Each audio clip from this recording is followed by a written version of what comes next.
Welcome back, Fantasy Endgame, Fantasy Baseball players. We're back on a Wednesday to break down what's been going on so far in Fantasy Baseball, what's been going on so far this week. And we definitely have some news. We got some guys off the hard starts. We've got some big injuries.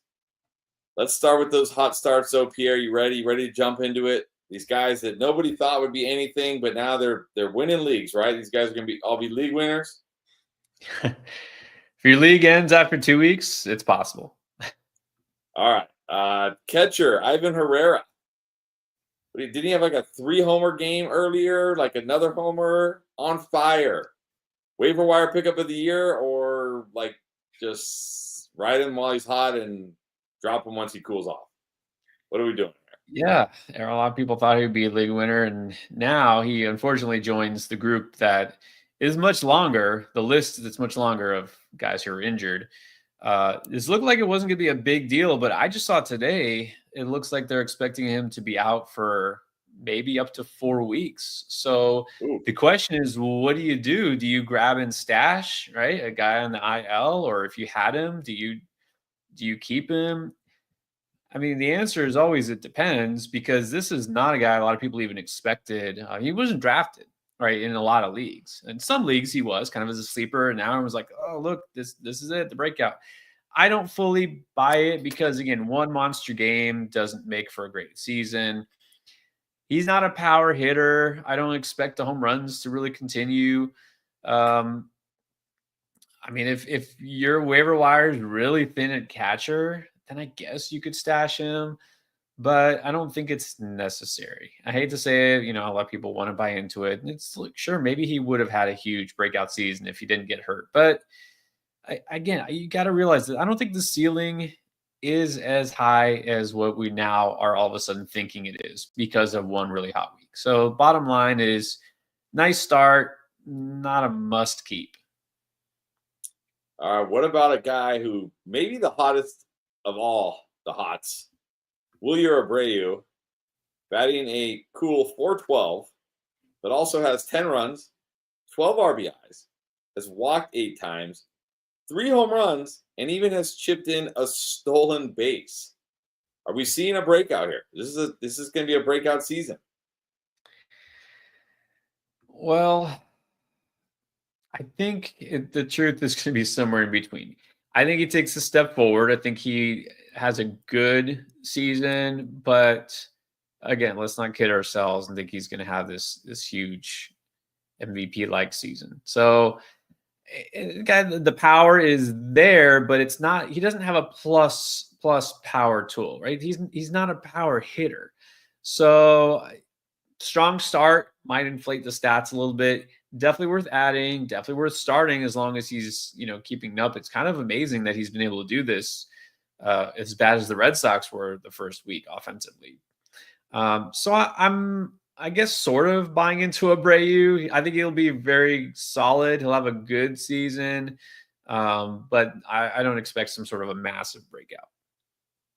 All right, and then what about Jung-Ho Lee, who at times, has been a decent fantasy option. Not quite off to the hot start of Abreu, but he's batting .333, has scored 11 runs, only 4 RBIs, and no home runs, but he has chipped in 3 steals.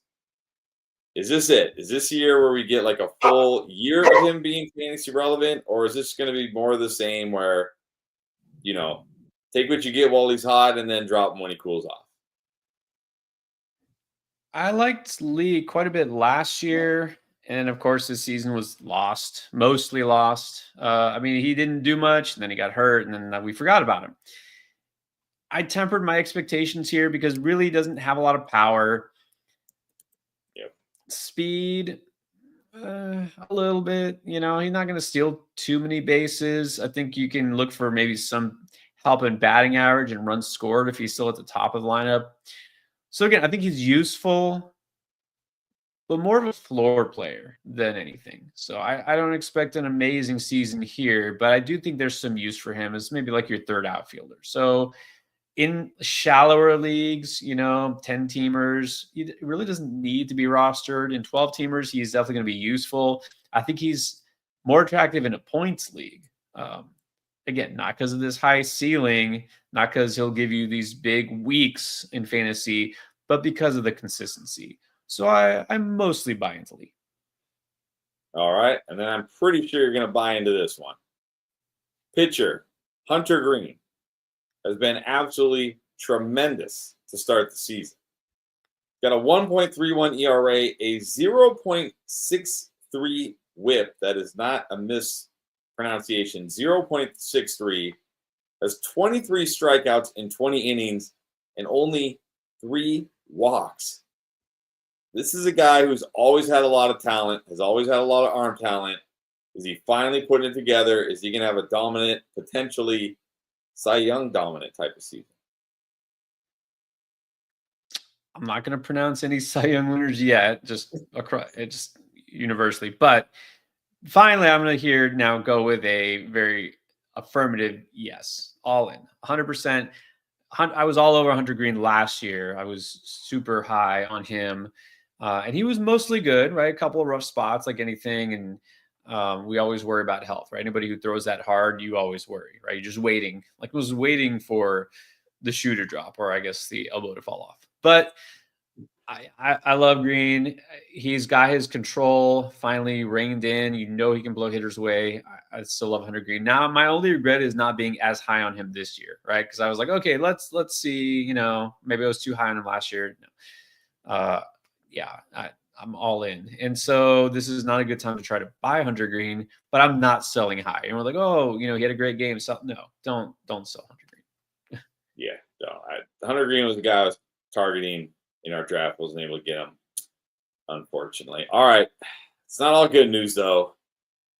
It's baseball. And when you think baseball, of course, the first thing you think of is injuries, because it's such a grueling, violent sport, that game of baseball. But look, injuries happen, and they seem to happen a lot in baseball. And it's really hurting the Padres right now, who lost 2 of their best players. Jackson Merrill, who might have been the best player on my fantasy team up to this point. He's on the 10-day IL with a hamstring strain. Fernando Tatis, we don't know the severity just yet. But this is the shoulder, and he hasn't had issues with his shoulder in the past. And this was, he took a swing and a miss, grabbed the shoulder. That can't be good to see. So how you feel here? Is the panic level high on these guys, or you think this is like minor thing and we'll be okay? With Merrill, they're saying it's nothing serious. And so he doesn't have a history of injuries. Again, very young player, so there's not a lot of history, but still, I wouldn't worry too much. It's very annoying, as you know, to have to put him on the IL after he was so hot to start the season and one of your top players. I'm not worried about Merrill. You've got to be worried about Tatis. You've got to be, because like you said, so many injuries already for him. And if it's the same shoulder, it's time to borderline panic on Tatis. So let's hope that it doesn't keep him out long term, if at all. But yeah, you got to be sweating. That's for sure. All right, speaking of sweating, Wyatt Langford, a young player with a lot of promise, had 4 home runs this year, but now he's also on the 10-day IL with an oblique strain. Where are we at here? Well, the Rangers just can't keep it together. Just when they got Corey Seager like healthy and hitting bombs today, and Josh Young just came back. I'm happy about that at least. But Langford, it's an oblique, and you know how that goes. It's really, for a hitter, it's the most frustrating thing to see, because not only do recovery times vary depending on the severity, but effectiveness when returning from an oblique, I mean, that's definitely something that can affect a hitter. Even if they're out there every day, might affect their bat speed and their power. So it's really just annoying. It's really frustrating. So mildly concerned about this. Like, it shouldn't affect him long term, but man, it would be nice to just see him be able to have a full season and go off. Because man, if you drafted Wyatt Langford, you drafted him very early, and you don't want to see this. No, you never want to see this. And speaking of seeing this, I feel like we have seen this. Maybe we didn't see it last year because Matt McClain missed all of 2024 with an injury, and now he's hurt again. Now it is only 10-day IL, and they are saying, again, kind of like Jackson Merrill, a minor hamstring strain. So, coming off a lost year where he didn't play at all, and now this, are you just done here, or are you still, holding out hope? Well, you have to hold out hope because, he's already shown something. The average isn't great, but still showing some power, and we know the upside here. I did say I think he was being drafted too early this draft season because there are some red flags, and here we go. It shouldn't be major, but again, if it was somebody else, I would be less worried. You just hope this isn't a player whose body continues to betray him. So stash, don't cut, right? Put him on your IL spot. At least he's on the IL, and hope that he recovers quickly. So I'm going to try to remain optimistic here. All right. Are you optimistic about these injured pitchers? Because this seems to be the way it is in fantasy baseball. You draft these guys to be your studs, and then they're out. Blake Snell, injured. Got a shoulder injury. We're awaiting MRI results. Can't feel good about that. Pablo Lopez may or may not still be an ace, but he left the game with an apparent hamstring strain. A lot of hamstring strains right now. And then Spencer Arrighetti of the Astros fractured his thumb, although they're saying he will not need surgery.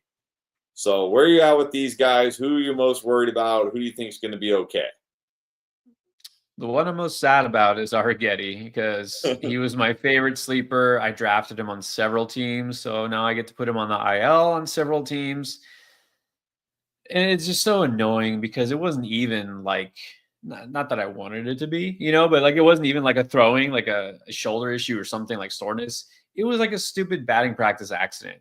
It was just one of those stupid, annoying injuries. But anyways, there's a lot of annoyances if you couldn't tell today. Yeah, Arrighetti is really the one that makes me the most sad, but I'm keeping him. I know he's not somebody you have to keep because especially he's going to be out a while, right? Surgery, no surgery is a good sign, but he's still going to be out several weeks. If I can afford to, I am going to stash him just because that's how high I was on him. But I understand if you don't have room, you can cut bait. Blake Snell, I mean, are we surprised? Honestly, are we just surprised? He's in the Dodgers now. Of course he's hurt. He'll do his thing. He'll miss some time. He'll come back. He'll struggle, and then he'll dominate the second half. So that's just Blake Snell. And then finally, if we're talking about Pablo Lopez, this doesn't sound serious. So, I mean, you obviously have to keep him. I'm not going to worry too much about Pablo Lopez. All right, there you go. So that's most of the happenings going on. I'm sure that didn't cover everything, though. I'm sure you have plenty of questions. In fact, we already have a lot of questions lined up, and we don't want to delay and make you wait for those. So really quick, before we get to that, you can see by our, what do we call it? Our contrasting shirts here. We have a sponsor named Underdog Fantasy, and if for some reason you haven't checked them out, I don't know why you haven't, because they have MLB picks every day of the fantasy season, every day of the season, I should say. And you can see it scrolling down right there. Not only are you going to get a free pick when you join using our promo code Endgame, you're also going to get up to $1,000 in bonus cash that you can use right away to start making picks, and you get a free one. That's an instant win right off the bat. And then, of course, as we get to your questions here, I need to remind you, if you're feeling generous or if you're feeling impatient, you don't want to wait in line, you can drop a super chat. We'll get you right to the front of the line. Otherwise, we're going to go question by question for about the next 45 minutes and help out as many of you as you can. Pierre, are you ready? Let's do it. Let's not keep them waiting any longer. All right, Harry Grossman, always, I should say, almost always first. Got a new picture there. Which one is you, Harry? Who are you in this picture? Guessing you're one of the middle ones. All right, he wants to know, with all the injuries, are there any starting pitchers you could recommend that are possibly on waivers in a 12-team league? Steele, Arrighetti, and Lopez all hurt. Yeah, actually, I'm glad you mentioned Steele. Another one. I mean, there's so many injuries; it's hard to keep up. But yeah, Steele also a shoulder injury, and this is nothing new for him. Uh, so the Cubs have to deal with this. Okay, so realistically, that might be available on the waiver wire in a 12-team league. I still kind of like Jordan Hicks, who was, I talked about on the last waiver wire video. He wasn't picked up everywhere, not even close. So he could be available. I'll tell you what, there's a couple of pitchers who I might even talk about in this week's waiver wire who are right now still on the IL, but you can pick them up because they should be back in a week, if not sooner. So Jack Leiter, who I talked about at the beginning of the year, I know he just hit the IL, but it was a blister. He's already throwing. He's fine. So it's something totally minor. Jack Leiter might be a guy that, hey, you can even put on an open IL spot, if you have one. And then Clark Schmidt of the Yankees should be back soon. So those might be my top targets. And again, you're not going to get any help from them this week, but pretty soon you should be able to. Casey Mize has been great. He's still not even half owned from what I can see in Yahoo leagues. So yeah, I get that he's been picked up already in a lot of leagues, but not all of them. So it really depends. Who else might realistically be available? I know his last start wasn't great. I still like Jose Soriano. I'm not giving up after one not great start. And even in that start where he wasn't totally dominant, he struck out, was it 9 or 10 batters? So, and then today, I know he just pitched, but Max Meyer, he's about to get picked up in a lot of leagues after today. So those probably would be my top options. Dream pitchers. All right, let's move on to Eddie. What's up, Eddie? Always here. He's got some questions about the future. Are you ready for this? Oh, yeah. First of all, he wants to know what kind of numbers Andrew Painter will put up this season. Supposedly, according to the GM, he's going to join the Phillies sometime in July. What do you think? Yeah, well, I'm glad you said that because, again, you got to know what to expect is you're not going to see him for a while. I mean, I know this is one of those pitchers where the ceiling is high, but we have to think long term. I mean, he's still very young. He's still recovering from a serious injury. And right now, the Phillies staff looks pretty good. Jesus Luzardo, of course, as soon as he leaves Miami, is amazing. They eventually, before Painter's ready, they'll possibly get Ranger Suarez back. They've got other options. So I'm really keeping my expectations down for Painter in terms of fantasy this season. Really just more of a dynasty option at this point. If he does contribute anything, again, it's going to be late in the season. Again, July is probably best case scenario. So very risky. I mean, I know a very interesting prospect, but not someone I'm really going to expect anything from in fantasy redraft. All right, then he wants to know about the expected return of guys like Zach Geloff, Thairo Estrada, Nick Gonzalez, Jesus Sanchez. Any word on those guys? Any idea? Jesus Sanchez, of no word. I haven't heard anything. I don't think he's close to coming back, so I wouldn't hold my breath for him. Nick Gonzalez, it's not a major thing, so he might be back in a couple of weeks. Thairo Estrada, it's going to be at least another month. His original time frame was 6 to 8 weeks, so no need to hold your breath for him. Geloff, it shouldn't be too much longer, so I'm not sure exactly when he's going to come back. I would have to look into that. But even so, I know these are all players who have some upside, but also have a lot of risk. I mean, Geloff, even if he comes back and plays and they throw him in at second base every day, I need to see him for at least a week and actually doing something before I even want to pick him up, right? Because how bad he was last year. Yep. All right, and he's got one more. What about are there any pitchers you're kind of eyeing that could potentially be making second half returns from injuries? Example, Yuri Perez, bunch of others. Any guys you're thinking about or maybe stashing now if you could put them on the IL? Talk about early, looking ahead, looking at the second half now. I love it. This is total.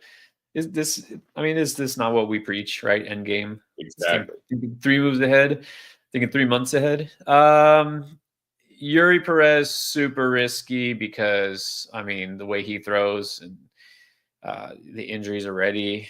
I mean, yeah, of course you got to be interested in Perez when he pitches, but you've got to also assume he's going to be limited, right? They're not going to make him go probably more than 5 innings. So just know that while the strikeout upside is there, he's probably not getting many wins, and he's definitely not getting quality starts. So he's one that, again, I'm going to wait. I'm just going to wait. I'm not stashing these guys, especially pitchers. It's such a dangerous game you're playing, and stashing injured pitchers. Even a Jared Jones. I mean, it's a serious injury. We don't even know if he comes back. What is he going to look like, right? What's the chance of re-injury? It is high. So I really don't even think this way, to be honest. If I have an injured pitcher, I'm not considering stashing them until they're like a week or two away. So when I talk about like Clark Schmidt, like he's a week or two away, I can stash him now and know he should be good and he can actually do something for me. But guys who are out months, you don't know how like 2 months could stretch to 3 or 4 months. It's just very tricky. So honestly, I don't even go there. All right. Thank you, Eddie, as always. All right. David wants to know. We're getting a lot of questions about Alec Baum. Baum or Paredes? Paredes the rest of the season in a points league. Who do you prefer? Didn't we have, was it the exact same question a week ago? I feel like I like them both. I think in a points league, again, I'll give the slight edge to Alec Boehm just because the batting average should be higher. The strikeout rate will be lower. I mean, they both have great plate discipline, which is the appeal, and they both have power. Paredes has more power, but that helps you more in a traditional roto league. So slight edge to Boehm. But especially because, man, the Astros, I don't know what's going on with their offense. All right. Thank you, David. How about Faith No More? Remember that band? Faith No More? Epic? Remember that song? Dude, definitely. That's our generation. That is definitely our generation. All right. I see a lot of people picked up Andrew Heaney this week for his matchup this weekend. Is he worth holding on to? Is this a good time to mention again how I picked up Andrew Heaney and then dropped him right before he? No, okay. He looked great last week, right after I dropped him. But yeah, I think so. I mean, let's see. Heaney has been good in stretches. I think he's kind of just been completely ignored because he's in Pittsburgh, which makes sense. Look, he's been good when healthy for the most part, and I don't think he's somebody you want out there every time. But good matchups. Hey, he's fresh, he's healthy. Maybe he likes Pittsburgh. Who knows? I think he's definitely a strong option, but just don't be surprised. He'll every once in a while have one of those outings where he looks like he can't find the plate. So just brace yourself. Exactly. All right, Roxana. Traded Edman for Mitch Keller. Both had good games today. Yes, Mitch Keller did. Very frustrating because I was going against Mitch Keller with Eric Fetty. And Eric Fetty got pulled after 6 innings of no-hit baseball. Meanwhile, Mitch Keller went like 8 innings or something. Whatever. Don't understand. Anyways, but she wants to know, did she get a fair return, Mitch Keller for Edman? She wanted to sell high on Edman. Did she sell high? I think that's fair. Like I wouldn't say that's I mean, look, if you had Keller in your lineup, that's great. Yeah. I mean, Keller's not going to do that every time out, but no, absolutely. I think that's a fair return because you got a guy who's at the very least, maybe like your 4th, 5th pitcher. You can keep him in there. Keller's, like what I just was talking about with Haney. Keller's the extreme there, right? He'll look great for like 3 or 4 starts in a row, and then all of a sudden, he'll just blow up. He'll double his ratios like that. But he continues to make progress year after year. So if we get the best version of Keller, which we could, because again, it feels like he's been around forever, but he's really not that old. I definitely think having a dependable starter in exchange for basically a utility guy, yeah, I think that's a good return. All right. Here's a good one from Knucklehead Paul. What's up, Paul? Because I think I saw you pick this guy up. Someone in his league dropped Garrett Mitchell. I mean, he is only 13% roster, but in our league or on Yahoo, But he's rostered by you in our league, so I'm guessing I know where you're going with this. Is he worth a pickup? Well, I didn't need to pick him up because I drafted him. I've drafted Garrett Oh, Mitchell in a lot of leagues. A lot. He was one of my favorite sleepers. So yeah, I got to give him a chance. Look, Garrett Mitchell is sitting sometimes against lefties. How many left-handed batters are not like are in there every single day? Just the superstars. So that's not unusual. That doesn't bother me. He hasn't really gotten it going yet, but I'm not going to just give up after 10 days. So absolutely worth a pickup. Don't drop anybody that you're starting regularly for him. So it kind of depends if you have to drop somebody who it would be. But yeah, I think he's definitely worth a speculative add. all right. Thank you as always, Paul. And we got Salt of the Earth wants to know Shelby Miller. Is this a long-term keeper? Shelby Miller? The Shelby Miller? A keeper? I don't think so. I mean, he's well, he's gotten better, but no, I wouldn't view him as a keeper. Is this right? 34 years old? If it's the same Shelby Miller I'm thinking of, then yeah, I wouldn't say he's a long-term keeper. Yeah. Maybe a streamer. I don't even know about that. All right, Stan wants to know someone dropped Semien. He's got Lowe and Christian Campbell. Drop one to pick up Semien. Wow. That's a little hasty. You absolutely need to drop Simeon. I would drop Low, and I like Low, but it's 10 teams, it's points. Why do people do this? Yes. Pick up Simeon. Absolutely. Like right now. All right. Here's maybe a tougher one for you from Frank. Needs a middle infielder to replace the always injured Matt McClain. His best options are Joey Ortiz, Michael Massey, Geraldo Perdomo, or hot start rookie Kyron Paris, who homered today off my boy Ryan Pepio. Although Pepio is not my boy today. No, not so much. Before this season, I probably would have said Ortiz, but he hasn't quite got off to a good start. Perdomo has been great. I don't know how he's driving in a ton of runs. I think it's just because Arizona's offense is hot. I will say this, and I always say this. Even if I don't say this guy is a great waiver wire pickup or I have doubts long term, I never mind picking up anybody who is hot, and you can pick him up and you can stream him, and as soon as he cools down and falls back to earth, you drop him. So we've had a lot of questions about Kyron Paris right the last week. Everybody's asking like, who's Kyron Paris? Like, where did he come from? I mean, he's not going to keep it up. We know this, but if he's doing it, if he's hitting home runs and he's getting on, pick him up, right? Stream him, and then when you don't need him anymore, when McClain comes back, hopefully, then you can drop him. I think you just have to go with the hot bat here of Paris. There you go. Pick him up. And then Ural? I'm not sure if I pronounced that right. Apologies. This is Skull and Bones draft day in our league. We are battling it out right now. We have a close matchup, although it's still early. So good luck to you, but not too much good luck. Just a little bit of good luck to you. All right, Frank's got another one. He wants to know, drop or keep Zach Eflin in a 15-team NFBC. There's no IL spots. Yeah, that's the thing. I can sympathize with Frank. I'm in several NFBC leagues, no IL. I don't think you have to keep him. I mean, who's rushing out to add him anyways? He's fine, but I don't think he's a must. Now it also depends who's available on your waiver wire and how active your league is.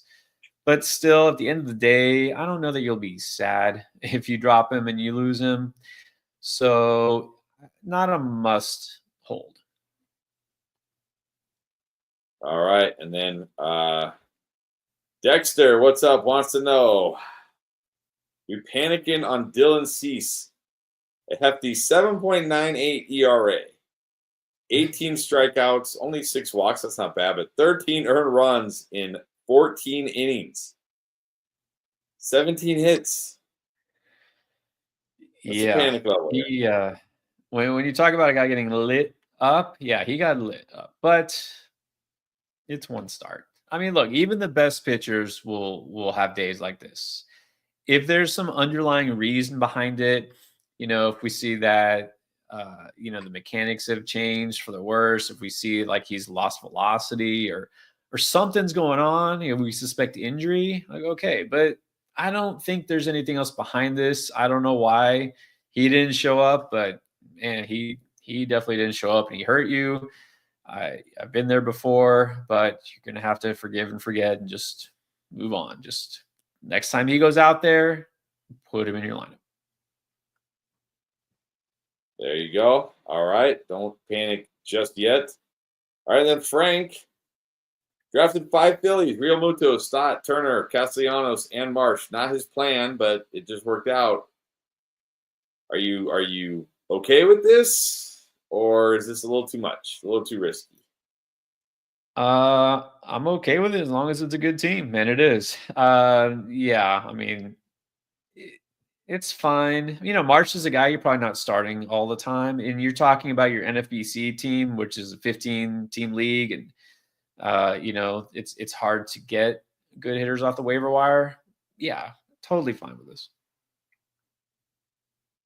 All right, and where are we at with Stan wants to know where are we at with Shane Smith right now after that very, I should say, good performance first time against the Twins where he went 5 2/3, gave up only 2 earned runs, struck out 3 batters. He had an even better performance against the Guardians, 6 innings, gave up 0 earned runs, and struck out 6 batters. So 2 starts in the books. He's looking pretty good. How are we feeling?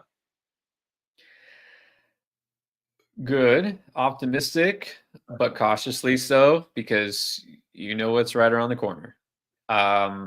Maybe not. Right? It doesn't happen all the time, but there will be pretty soon a start where he gets hit hard. He'll give up 5 runs or something like that. I'm not starting him against a good offense.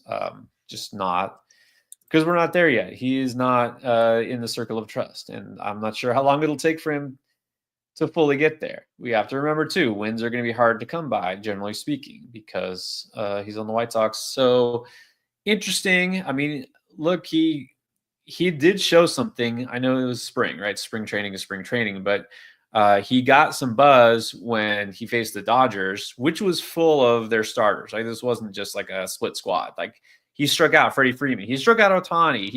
He dominated the top half of the Dodgers lineup. And he looked really good. And now he's looking good again in the regular season. So I'm willing to speculate here in a deeper league. But again, Stan, just be ready. There's going to be a time where he has a bad start. So just pick your spots. All right, there you go. Yep, I would not start him against like the Yankees or something, but against weaker offenses, go for it. All right, Dexter again wants to know how his pitcher's looking at 10-team head-to-head points. So he's got Dylan Cease, Sonny Gray, Freddie Peralta, Joe Ryan. He had Pablo Lopez and Roki Sasaki. 10-teamer, how would you feel about this pitching staff? Yeah, looking really good. You've got a bona fide ace, an almost ace in Pablo when he's healthy. Freddie Peralta, Joe Ryan. I love Joe Ryan, where you got him. Sonny Gray, probably a little undervalued this year.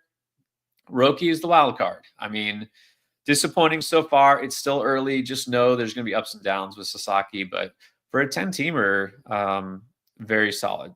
Sasaki is the one where I will probably stick to what I said, especially if you're in a points league. I worry a little bit about the innings totals and what he might give you. So if he comes out and has a really good start or maybe even a good stretch, I don't mind selling high the first chance I get. All right. Thank you again, Dexter. And then Frank wants to know Chris Bassett, who's been amazing so far this year. He's gone at least 6 innings in both of his starts, struck out 16 batters in 12 innings, has a 0.71 ERA. He has given up 12 hits, though, but only 1 earned run somehow. Not sure how you give up 12 hits and only 1 earned run, but he's doing it. Still a streamer only, or are you feeling like this guy is becoming a set and forget?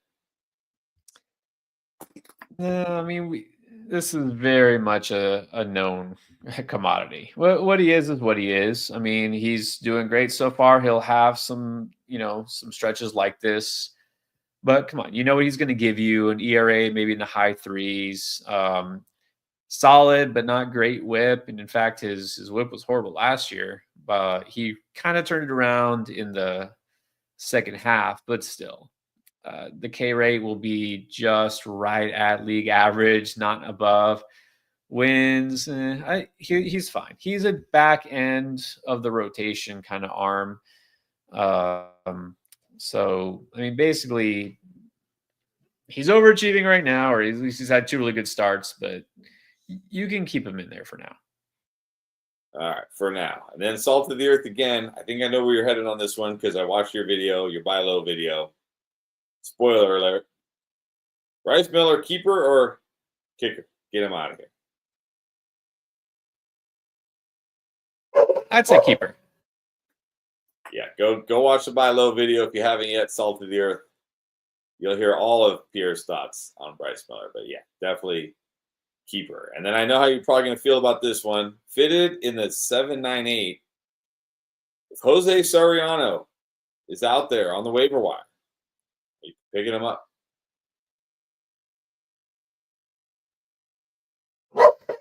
I always has to come right when the show starts. I got the answer for you. This is definitely a yes. I know Pierre really likes Soriano. Definitely I love Soriano. I love Soriano still. I'm probably going to be too high on him, I know, at the end of the day. But yes, I'm picking up Soriano. All right, go pick him up. Now, what about your Marlin, Edward Cabrera? This is a guy, like the talent is there.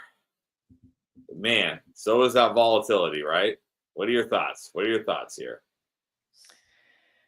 My thoughts on Cabrera. Well, I wouldn't say I'm not going to touch him, but I'm definitely going to want to see a couple of starts where A, he can stay healthy, B, he can find the strike zone, and C, show me that he's going to do something worthwhile. I mean, the talent is there, but arm talent only takes you so far. So, yeah, I'm not gonna. I'm gonna try to keep my hopes down. Let's just say that. I had him last year. This is a guy. Sometimes he would just look amazing, and then the next outing, it's like, oh my gosh, what? Like one in the third inning, he's giving up 3 home runs or something. So, yeah, very volatile, very up and down. But if he can figure it out, he's got the potential, like kind of like a Mackenzie Gore type. Right? If he can figure it out, put it together, he's got the potential. All right, Dexter wants to know second base, the wasteland of second baseman. If you were trading for a second baseman, do you have any targets out there, or you just go to the waiver wire?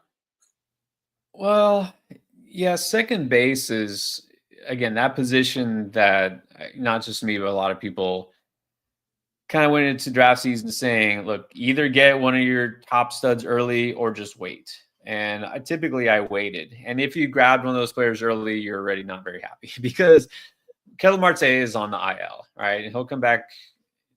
I think they already said it's like 3 to 4 week timetable. I mean, so there's that. Marcus Semien is so bad enough that people are dropping him, which is still a mistake, but he's been horrible. Ozzie Albies has done nothing. It's just really a frustrating position. I don't know who you would really trade for that is worth trading for. I almost don't want to buy. I don't know if it's a high, but I don't want to buy like a Christian Campbell because of the hype he's getting, because I feel like you are probably overpaying if you get Christian Campbell. And also, I don't know if I want to rely on him the entire season.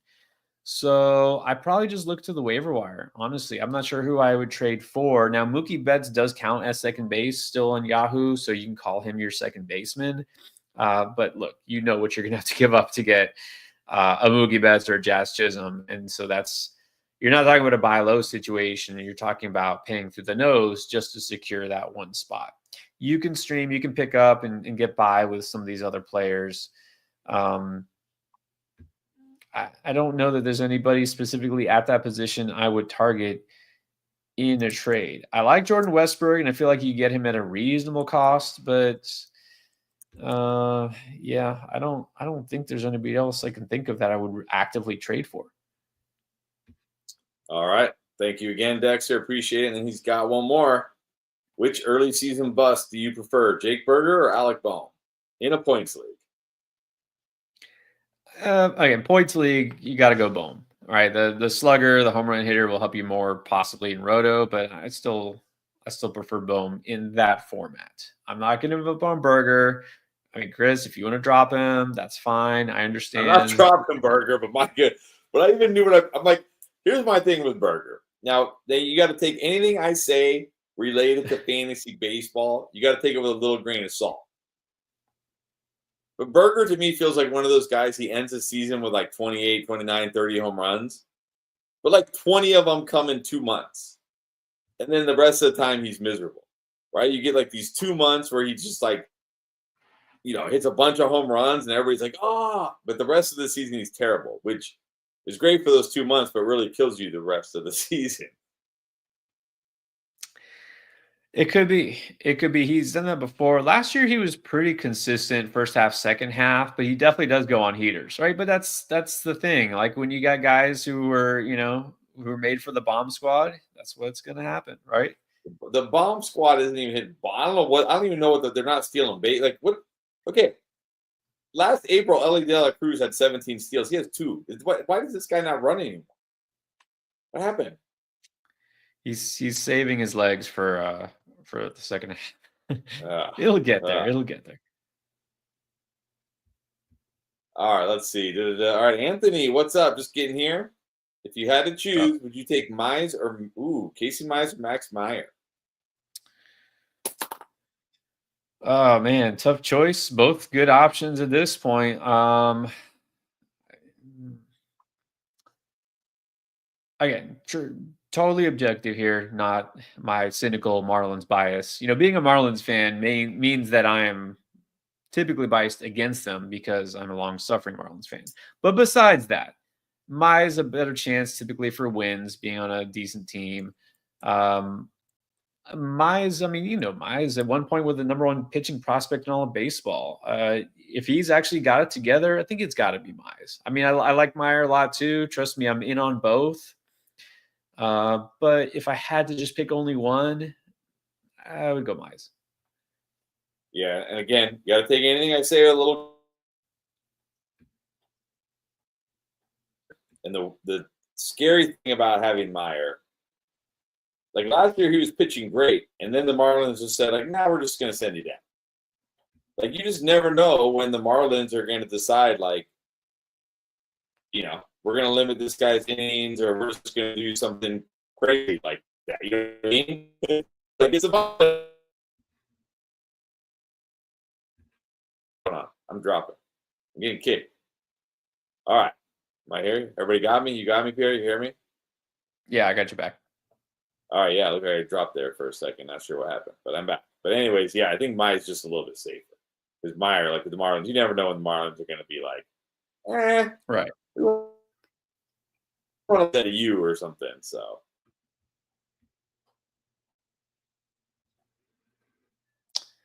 All right. White Sox. I mean, is there really any pitcher you won't stream against the White Sox? No, why not? I mean, and I like Gavin Williams. Before the season. Good sleeper pick. Hasn't quite come through yet. But, yeah, I mean, why not? This seems like a fairly safe streaming option with a ton of upside. Yeah, White Sox, one of those teams. Any decent arm against the White Sox is worth streaming, pretty much. All right, here we go. Got a lot of comments in here. We got some back and forth, which I love to see in here. We talked about, okay, so the dogs were barking when we answered this for him. He asked it again. So now the dogs aren't barking. Tell Fitted in the 798 how you feel about Soriano. Yeah, Soriano, again, is one of my guys. A guy too much of, probably drafted too many times. Last start wasn't ideal, but it wasn't that bad. And he looked at the strikeouts. If anything, I'm a little excited because he's not a high strikeout pitcher. The fact that he struck out so many batters, I wonder if that was something he was setting out to do, instead of pitching to contact. We want to find the happy medium, obviously, getting some strikeouts and not giving up runs. But yeah, I'm going to continue to be really high on Soriano. All right, back to back, taking me back to 2024. Luis Robert, here we go again. 2024 all over again. He was dropped in a 10-teamer. Are we buying into this guy? Are we still holding out hope for this guy who has 6 hits and 12 strikeouts on the year? But he does have 3 stolen bases, so at least there's that. Well, that's actually funny. Okay, so just today, right, the buy low video came out. I had him. He was on the fringe. Like, do I put him in there? Do I not? I thought about talking about Luis Robert. I had 2 things. Number one, okay, so he just came off a 2 stolen base game. It's like, okay, well, at least he's doing that. And then number 2 is like, you know what? I bet I can wait a week and he'll still be doing badly, and I can talk about him next week, which I still might. He's getting dropped even in a 10-teamer. I mean, wasn't he a buy low the entire year last year? And he never really became. He just continued, like. I mean, at what point did we have to start to wonder, is he just done? Or maybe, maybe like Jazz. He needs to get traded. Well, he could. I mean, there was a lot of thought he was going to get traded before the season. It didn't happen. Who's to say it won't happen this year? Yes, I would pick him up even if he struggles and even if he doesn't hit. He will still get you some home runs. He will steal bases. I'm going to pick him up and take a swing on that upside. All right. And by the way, back to back, sent you a trade offer in the Endgame League. Take a look. All right. Eddie wants to know: Kate Cavalli, Cutter Crawford, Logan Henderson for the Brewers. You like any of these 3? Well, I did talk about Logan Henderson on Beat the Breakout last week. I like him if he gets a chance, although the kind of unexpected trade to get Quinn Priester maybe delays that. So probably going to have to wait a little longer on him, although who knows. Cutter Crawford has been hurt. I don't know. I know you're in a deep league. I like Cavalli as far as talent the best. And I liked Cavalli, but he's had injuries and who knows when he's going to get a shot. That's the thing. You're going to have to be patient. I don't see Cavalli necessarily being a factor until possibly late season. Crawford is probably the one that might have a realistic chance to contribute first. If you're going to stash one right here, right now, though, probably Henderson. All right. Thank you as always, Eddie. All right. Paul wants to know, what are your opinions on Easton Lucas of the Blue Jays? He beat the Nationals. He beat Boston. He's yet to give up an earned run in 2 appearances. He's got 11 strikeouts in 10 innings. Now, the downside here is, the good side is he's got 2 wins. The downside is if you're in a quality starts league, he's not pitched 6 innings yet, so no quality starts. But is he for real? I'm always leery about these pitchers who, we kind of don't expect much from, and they look good in flashes because, again, I kind of just feel like the other shoe's going to drop. So I would rather go in, honestly, between him or like Shane Smith. I'd rather have Shane Smith. But maybe there's something here. I haven't honestly looked too deep into Easton Lucas yet, but now is the time where I got to dig in deeper. Say, okay, maybe is there something? So I guess I can tell you this, Paul, in a couple of days when the waiver wire video comes out, I'll have a verdict. If I mention him and I advocate for him, then yes. If not, then that means like a kind of wait and see mood. All right, thank you, Paul. And then Dexter's got another one. Is Andre Jimenez Is he worth it rest of the season? He's batting 220. He's got 3 steals, 3 home runs, 8 RBIs, 9 runs. 10 runs. So okay, he does also have 10 strikeouts. So if you're in a points league, that might hurt you. But what do you think? Yeah, worth adding. Not somebody I want to trade for, since we were talking earlier about trading for a second baseman, but his little power binge there was unexpected. He does have some pop. He definitely will steal bases. He seems to be acclimating to his new offense pretty well. I think after a down season, he could definitely rebound. But I'm going to set my expectations realistically. Top 15 kind of second baseman, even as bad as second base is, that's probably where I say he could be. So worth rostering. Yeah. All right, there you go. And then Ural again. Apologies if I'm mispronouncing it. Let's talk some torpedo bats. If you play on Yahoo, they've added the torpedo bat icon. Like this guy uses a torpedo bat, which is, I guess, helpful if you can actually hit the baseball, unlike Cody Bellinger, who just swings at everything and misses with his little torpedo bat icon. Doesn't matter what kind of bat you're using if you just swing at every pitch and miss. Anyways, what do you think? Do you think, like, if you're on Yahoo and you see that player with a little torpedo bat icon, do you think fantasy players get a little, value them a little higher? Could you get a little bit more if you trade your torpedo bat players?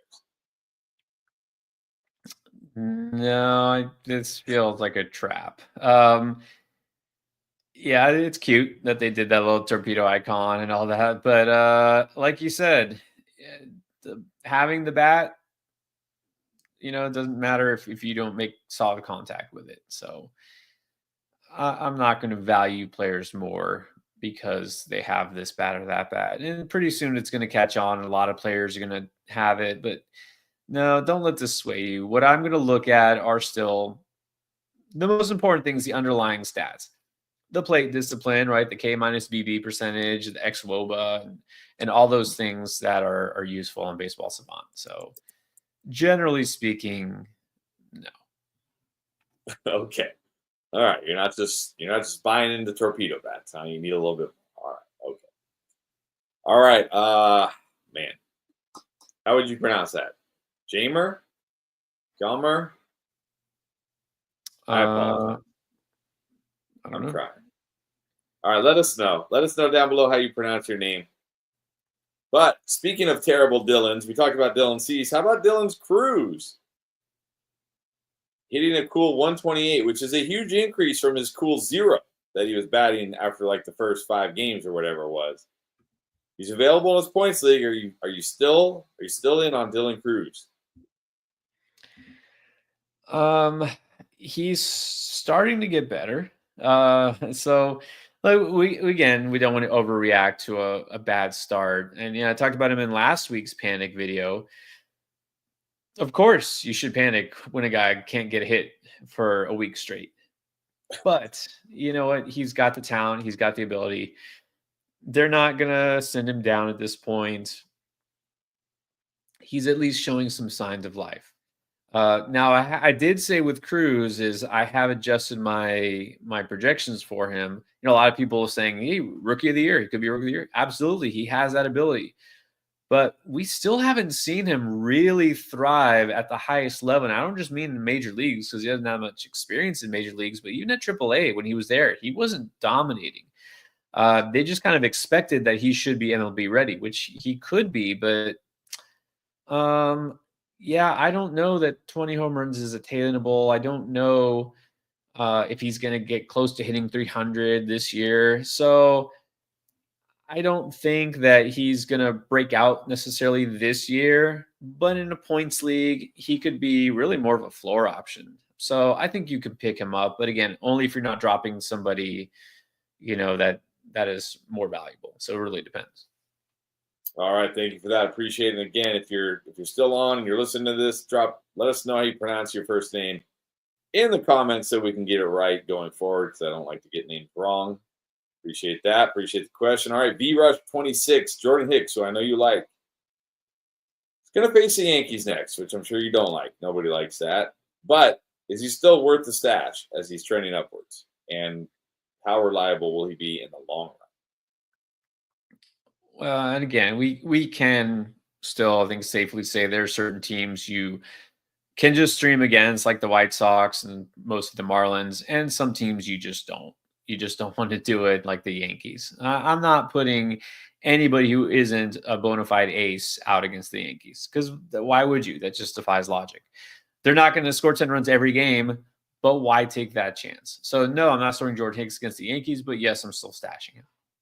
I think long run, he should be fairly dependable. And then Anthony, this is a question for me: is Cody Bellinger available? Well, I will say I was targeting Bellinger in our draft. I was upset I didn't get him, so I do still like Bellinger, even though he's been terrible since we made that trade. But anybody's available for trade on my team. Anybody. So send me an offer, Anthony. We'll see what we can do. Send me an offer. I'm always open. All right, Chandler wants to know: is it a good idea to trade for Christian Walker? Is this another struggling guy? I almost drafted him too. Oh my! Oh my! Batting 146. Yeah. 1 home run. 18 strikeouts. That's gotta lead the league, right? It's up there. There's some batters who are close. Let me see. Does it lead the league? I'm Wilson gonna look right Contreras has been now. really bad. I just talked about him. No, Wilson Contreras with 22 strikeouts. Wilson Contreras, Seiya Suzuki with 22. Jazz has 21. Holy moly! Yeah. Well, what's up with Jazz? 4 home runs, but only batting 180. When did Jazz just become like? When did Jazz become one of these like home run kill your average guys? well, he's the Yankee now. That's how they roll, right? It's all or nothing. Look, like with anybody, you can buy low, like actually low, sure, because Walker is a buy low right now. If somebody's wanting equal value based on where he was drafted, then there's no point. But you could throw out a buy low offer and see what you can get. I mean, he's going to figure it out. This is a veteran. This should be a good offense. It's just everybody, basically except for Altuve, who's been fine. But almost everybody in Houston is struggling on offense. So they'll figure it out. Sure, you can buy low on him if it's low. I want to know how Seiya Suzuki has 22 strikeouts, but is batting 300. Like he either gets a hit or strikes out. That's it. Like he never grounds out or flies out. It's either a strikeout or a hit. But you know what's funny? Also, he has 11 walks, and he's one of the leaders in RBIs, technically home runs. But he has been up because the Cubs have had some high scoring games. He has more because the Cubs, based on how their games have gone, have 5 of the players with the most plate appearances in the majors, right? So he's just gone up to bat more than everybody else, basically. Yeah, he's got 60 ABs. Everybody else is like in the 40s or 30s. Yep. He's out there every day, too. That's crazy. All right, Carl, what's up? You made it. What's up, Wants Carl? to know, what are your thoughts on Ben Rice? And then is he holding Matt Shaw and or Pete Crow Armstrong? I like them all. Matt Shaw, devoted a whole video to him this preseason. Definitely keeping him PCA. Love him. He was one of my guys. I know the batting average is low right now, but I'm keeping the faith. He is at least stealing bases. And Ben Rice, Ben Rice is worth holding. So I like all 3 of those. All right, there you go. Thank you. And then speaking of home runs, this is a question for me. What's up with Corbin Carroll 5 home runs? Like, what's going on here? What is up with Corbin Carroll hitting home runs but having no stolen bases? That's the other question. Like, go figure, right? Like, sometimes I guess guys would go into the season like, I'm going to do this. I'm just going to sell out for power. Like, I don't care about anything else. And sometimes they're like, you know what? I'm tired. I'm not going to hit home runs today. I'm just going to hit line drives and slap singles, and I'm going to steal. Like, who knows? Corbin Carroll is just so confusing. See, this is why I'm going to always regret, of course, taking Ellie De La Cruz over Aaron Judge. And the irony here is, if you remember, I told you after last year, I said next year, the 2 things I'm definitely going to do. Number 1, I'm going to target I'm going to look for home run hitters. Yep. So the fantasy gods say, here's the best home run hitter in the league, right? Here he is. He's yours for the taking. And then I said, number 2, the other thing I'm not going to do, because remember, even though I didn't draft Julio Rodriguez, he was my first round pick last year. I said, I'm not going to draft these young guys who finally kind of showed their potential, and now everybody just expects them to continue to get better and better and better. Whereas, like, sometimes it takes a while for that consistency to build.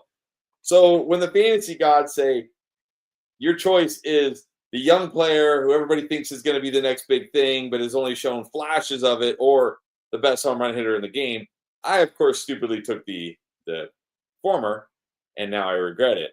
But I worry about that with like these stolen base guys, because we've seen this with players like Mike Trout. A lot of players, like, they do sometimes, right, like stop stealing bases and just become more like power, hitters, which is still good. Like, it's still good, but I do worry about, like, okay, are we seeing these guys like maybe Ellie De La Cruz will only steal 25 or 30 bases this year because he's wants to prove he's more of a hitter. Yeah, I don't see that happening. But come on, Ellie, if there's one thing he's gonna do is be aggressive. So I wouldn't worry about that. Ellie's gonna steal some bases. Although, yeah, you might still regret not taking Aaron Judge, just like anybody who didn't take Aaron Judge. But yeah, and F with the best words of wisdom right here. Hate it when I don't take my own advice. You and me both. F. All right. On that note, it looks like we're all caught up. Thank you, everybody. We're a little bit over the hour here. We got through all the questions. Appreciate you all. Pierre, what we got next? What's the next video coming out? Oh, don't forget. I mean, look, right now there's already videos. I've already checked them out. You got Panic video, guys. You may or may not be panicked about. Go check that out. Beat the Breakout, of course. Eddie, that's right up your alley. Go look for those young players who could be making an impact soon. Buy Low came out today. Definitely go check that out. What do we got? Waiver Wire coming out next. Already, I feel like it just came out, and now here we go with another one. Like, the weeks just are flying by. So yep. But that will be on Friday. So a couple days, you'll see the next iteration of the waiver wire video. Let's see who's actually worth picking up. There you go. And don't forget, we will be back here on Sunday, streaming again, wrapping up the week, getting you ready for the week ahead, talking about those 2-start streamers, answering all your questions. Good luck to everybody this week. Hope you win all your matchups, except you, Euro, because I need to beat you this week. But other than that, I hope you win your other leagues, though, if you're in other leagues. And, of course, we appreciate you all. And if for some reason you're checking this out for the first time and you're not subscribed, go ahead and hit that subscribe button. Click the notification bell. Hit the like button. I think that's everything. We'll see you guys back here on Sunday. Thank you so much.